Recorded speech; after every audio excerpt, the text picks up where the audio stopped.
feeling when you like read what a movie's about and just go, oh, I'm surprised no one has done that before already. This is one of those examples. I really couldn't believe this wasn't a movie already. Recently, I watched Dream Scenario.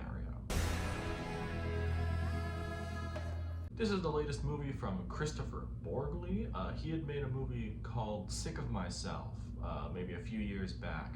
And I've heard good things about it, and especially with knowing that Nicolas Cage is in this, I feel like this was going to have a lot of eyes on it already. Cage stars as this lowly professor, didn't really get to do anything well with his life. He tried, but didn't really make it far in life. He's teaching at like a college campus. He's got a good family though.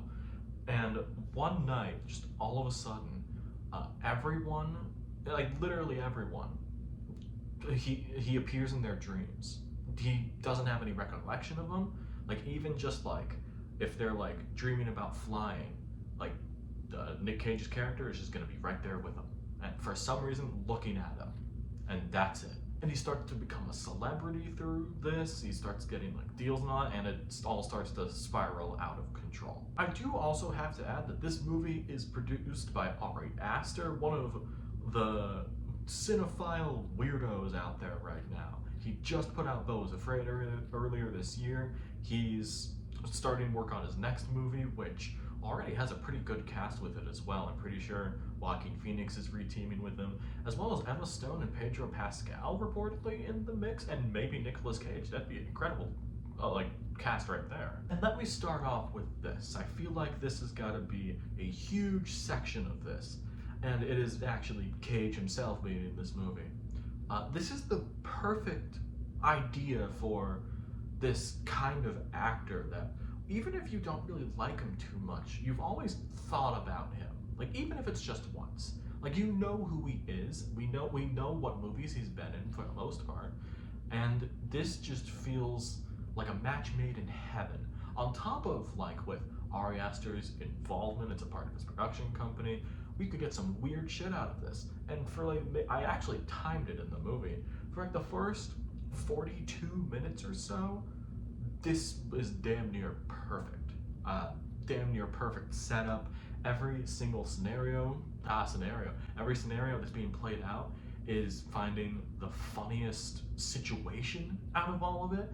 It is incredible feat of like acting, comedy, writing, all of it. It is really impressive. As well as weaving in what some of the dreams are. I'm not gonna spoil any of those. I mean, it's not as if there's like stuff to spoil for this movie, but even seeing like the snippets of dreams of other people of just like, they feel so weird, and it actually feels like you're looking at a dream without like actually being in a dream.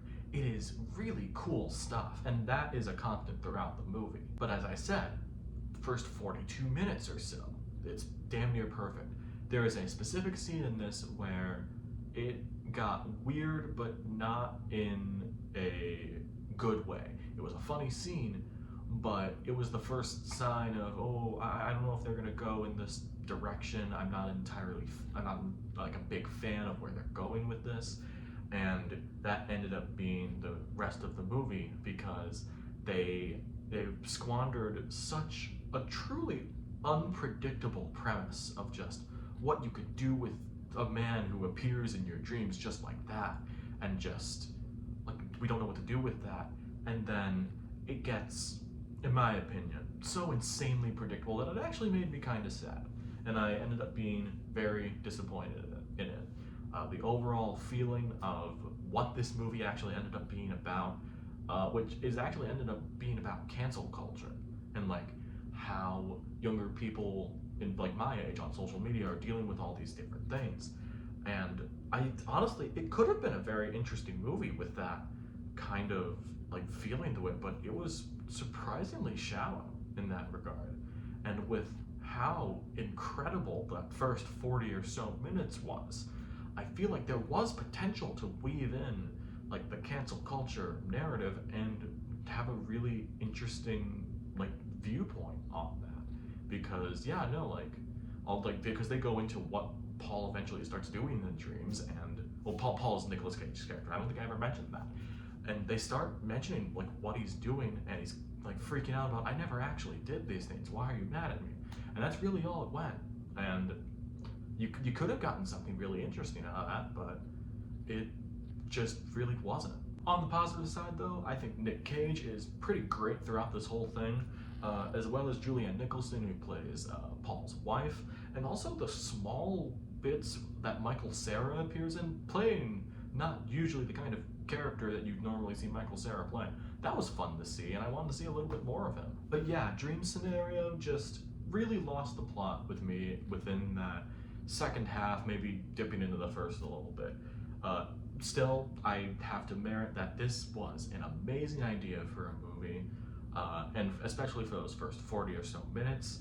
I think it was capitalizing on every single thing that it needed to do, but then it just squandered in mainly the second half.